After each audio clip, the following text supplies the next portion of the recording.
Warren DeMartini was once the electrifying heartbeat of Rat, the lead guitarist whose riffs defined an era and helped carve glam metal into the stone of rock history. Known for his silky, precise solos and effortless stage presence, DeMartini was a standout talent in a genre crowded with flashy image and high volume.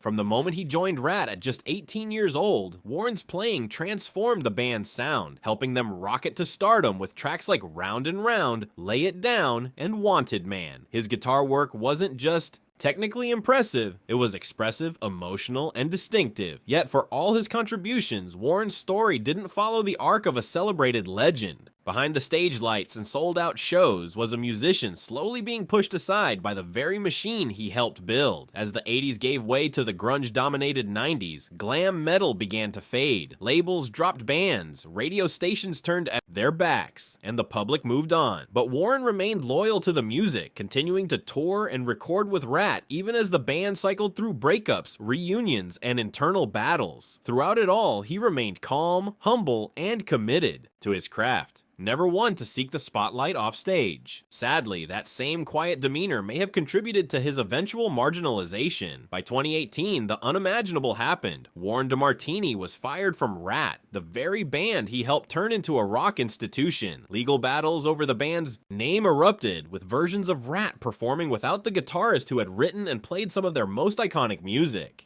Fans were stunned. The guitarist who stood by the band through decades of turbulence had been cast out, seemingly without warning or reason, and after his departure, Warren virtually vanished from public view. No dramatic interviews, no solo records, no tell-all memoirs, just a sudden and haunting silence from one of rock's most gifted players. Unlike some of his peers who embraced reinvention or leveraged nostalgia tours, Warren seemed to retreat entirely from the industry. Perhaps it was disillusionment, or maybe the exhaustion of years spent navigating an unforgiving business that ultimately chose profit over loyalty. In the end, Warren's tragedy wasn't a scandal or downfall. It was the quiet, almost invisible erosion of a career that deserved more respect and recognition. As glam faded, so did the space for artists like Warren, players with subtlety, taste, and soul. His isolation in recent years feels emblematic of a deeper injustice within music, that the soft-spoken, truly gifted can be drowned out by noise, ego, and business interests. Warren DeMartini's story is a painful reminder that not every legend gets the encore they earned, and while his legacy lives on in every soaring solo he left behind, the silence surrounding him today speaks just as loudly. In the end, it's not just a career that faded, it's a voice that deserved to be heard long after the amps were turned down.